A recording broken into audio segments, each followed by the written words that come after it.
The Micro Four Thirds system is great for so many different genres of photography. You've got landscape, you've got street, even just capturing everyday moments is really great with this system. I think the main reason for this is the smallness of the system. If you're hiking up a mountain, you know, a body and a lens doesn't take up that much room. If you're in a dodgy enough city, well, you know, a small little camera doesn't draw that much attention, and for capturing everyday life, you can just take the camera with you everywhere. I mean, look at some of the lenses we have in the system. We have the Olympus 17mm f1.8, lovely small lens. We've got the Lumix 20mm f1.7, lovely small little lens. And we've got the 14mm f2.5, which is tiny. Like, it takes up no space at all on a body. But let's take a look at the recent developments we've had in the system. We've had the OM1 Mark 1 and 2. We've had the Lumix G9 Mark II, which is filming this. And then we've had the GH7 quite recently. I can't help but feel what Micro Four Thirds needs is to go back to smaller bodies. Not exclusively, but, you know, to release a smaller body. So today I want to look at some of the features I would include on this, like, hypothetical small Micro Four Thirds body. And then let's take a look at some smaller bodies of yesteryear and kind of see what form factor might be best.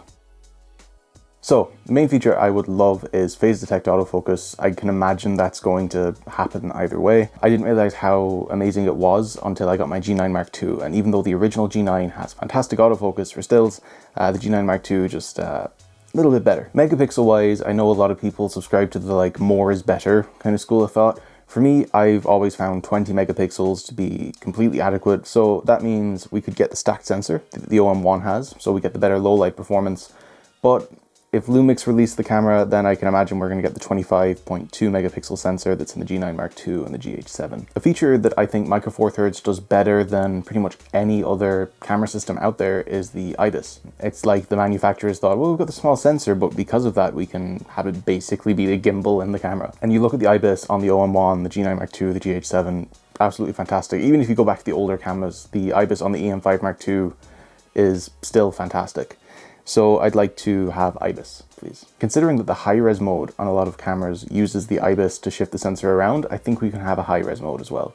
So that would potentially give us 80 megapixel images if we're using the 20 megapixel sensor, or 100 megapixel images if we're using the 25 megapixel sensor. It's not a feature I use an awful lot unless I'm taking pictures of the moon or a landscape and I don't have a lens long enough, so I really have to crop in post. But it's handy to have as an option, and if you have IBIS in the camera, then it's not that big of an ask. And on the topic of things Micro Four Thirds does really well, live composite mode. You know, I first used it on my EM5 Mark II, I've used it on my G9 Mark II as well. Really cool feature for star trails, or for light painting, or just for getting a long exposure when you can't have the sensor exposed for 20 minutes. I'd like it to do decent video. A small camera is handy for video in a lot of ways because you can put it on a gimbal, it's handy for like a run and gun setup. I don't want it to be a cinema camera by any means. I'd like it to do decent vlog footage so I can like shoot stuff and grade it. But at the same time, I wouldn't want the manufacturers to focus so much on the video that the still side suffers. In my head, this is a stills camera that can be used for a bit of video. But on the note of video, I would love it to have a mic in. I know, is it the G100? It's got that fancy array of microphones, and Lumix was like, you don't need an external mic, this will do it all for you. And I'm like, nah, I still want an external mic. I'd like USB-C, and I know that's probably gonna happen anyway, but look at the OM5, that still uses micro B, and it's still being sold. I don't want to go on a rant about USB connectors, but micro B is an awful connector. Everything in my camera bag at the minute charges with USB-C. Even my like earphones that I take with me, you know, it's all USB-C.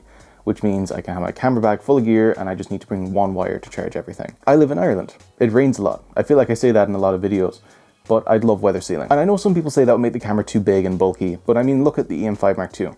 This is weather sealed, or it was when it was released anyway. I don't know how well the seals are holding up. I think you can definitely make a camera weather sealed. And if OM Systems or Lumix are going to target the kind of like outdoorsy hiking scene, then weather sealing is something that you need to have. Dual SD card slots is something I'd like to see, but it's not the end of the world if it doesn't have it. I just like having one card for video, one card for stills, or if I'm doing an important shoot, then having one card be a backup of the other. And my last request is one that I think is maybe not as desired in the community, but I'd really like to have an EVF. But of course that will change the form factor of this camera, so let's talk about form factor options. I think you can break modern camera design down into 3 different styles. You have your SLR style, you have your rangefinder style, and you have your, I'm calling it screen only. Now, screen only cameras are great, they're tiny. I love my GF3, even though it's currently in pieces because I'm trying to do an infrared mod for it. But like the GM1 is very popular because it's the GM1. It's tiny, it's got no EVF, but you use the screen. I like having the EVF because if you're shooting on a sunny day that you get glare off the screen, it's not great. And also, just for composing an image, I find a viewfinder is quite helpful because you can really focus at what's on the edge of your frame. Whereas if you're on the screen, you don't really do that, I think, because you still see more of your environment beyond the camera. So I'd be looking at an SLR style or a rangefinder style body. I think we're gonna have to look at a few older cameras that have these styles. So I'm gonna go up in order of size. The smallest SLR style body I own would probably be this, the EM10 Mark I. I've got it paired with a little 14mm pancake prime at the minute. Tiny setup, literally fits in my pocket. I like how we have the tilting screen. And we have ample dials and buttons and stuff. And that's something I quite like because, you know, you can map whatever you want to whatever. For me, this gets a bit uncomfortable with even my Lumix 12-60 on it, which isn't that big of a lens. It's just a bit too like unbalanced in the hand. So I think maybe a little bit too small. This is the GX80 or GX85, depending on where you are.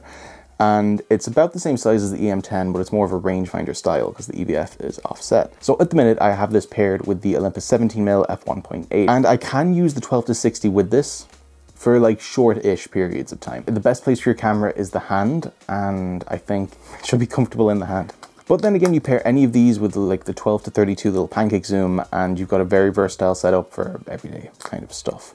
But let's jump up a size. This here is my EM5 Mark II. It's very similar to the EM5 Mark I and Mark III, and even the OM5, it's very similar size-wise. It doesn't look that much bigger than the EM10, but trust me, when you actually have them in your hands, the like tiny difference is a lot. One thing I do like is we have a screen that rotates and flips, and that's handy if you're shooting at like a weird angle or just, I don't know, selfies. And also dials for days, and it's just a very, very lovely looking camera. And then for a more rangefinder style body, I feel like this isn't even that small of a camera. The Lumix GX8, it's like, if you compare it to the original G9, they are not that different.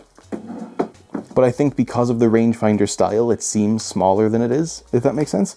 And it's very ergonomic. I can even shoot with the 100-400 with this and have no issue at all. But I think it might be slightly too big. There's also the Pen F, which is a very highly sought after micro four thirds camera. I don't have one because they're quite expensive. And I feel like if OM Systems was to release, they'd probably call it like an OMF, you know, take all the features I listed, stick them in a Pen F body, make it all look retro and cool. I think you'd make a lot of micro four thirds shooters very, very happy indeed. If I actually had to predict the next small micro four thirds camera, I think if you take a look at the Lumix S9, so it's their new full frame offering, but just micro four thirds sensor in that body.